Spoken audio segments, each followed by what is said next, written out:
పరిశుభ్రత పాటించాలి, తర్వాత మీ ఇంటి పరిశుభ్రత పాటించాలి, తర్వాత పరిసరాల పరిశుభ్రత.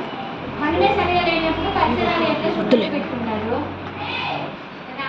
కాబట్టి అందరు నీట్గా అనిపిస్తున్నారు. రోజు బాగా స్నానం చేసి వస్తారు కదా, డైలీ మార్నింగ్ ఈవినింగ్ స్నానం చేయాలి.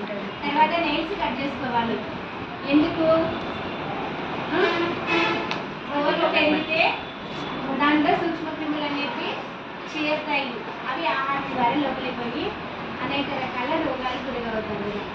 కాబట్టి మీరు శుభ్రంగా ఉండాలి. పరిసరాలు పరిశుభ్రంగా లేకపోతే ఏమవుతుంది? దోమలు, ఈగలు ఇలాంటివన్నీ బాగా పెరిగిపోతాయి కదా. ఇప్పుడు వర్షాకాలము దోమలు ఎక్కువ పెరుగుతాయి కదా. ప్రతి ఒక్కరి ఇంట్లో దోమలు ఉన్నాయి కదా, ఉన్నాయా? అట్లా రాకుండా ఉండాలంటే ఏం చేయాలా? చుట్టుపక్కల అంతా కూడా బాగా ఊడ్చి నీట్గా పెట్టుకోవాలి. ఏమైనా చెత్త ఉందనుకోండి, దాన్ని పడేసి వీరాలి. అంతా ఒక కుప్ప పెట్టేసి బాగా కాల్చి నీట్ చేసుకోవాలి. అర్థమైందా? దోమలు ఇంట్లోకి రాకుండా సాయంత్రం అయితేనే ఏం చేయాలి? విండోస్ అన్ని క్లోజ్ చేసుకొని అలౌట్ చేసుకొని, తర్వాత ఆహారం తింటారు కదా అందరూ, దానిపైన మూతలు ఖచ్చితంగా ఉండేలాగా చూసుకోవాలి. పొద్దున్న రాత్రి చేసిన పదార్థాలు తినకూడదు.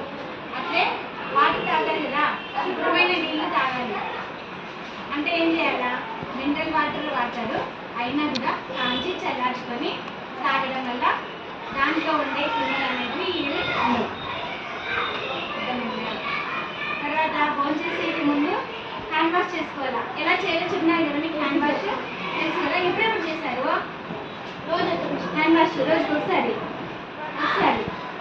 భోజనం ముందు, తర్వాత మళ్ళీ ఇప్పుడు చేయాలా? టాయిలెట్కి వెళ్ళొస్తారు కదా, అప్పుడు చేయాలి ఖచ్చితంగా.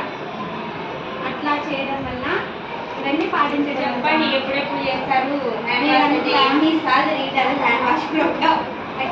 రాకుండా ఉంటారు, రోగాలకు గురి కాకుండా ఉంటారు.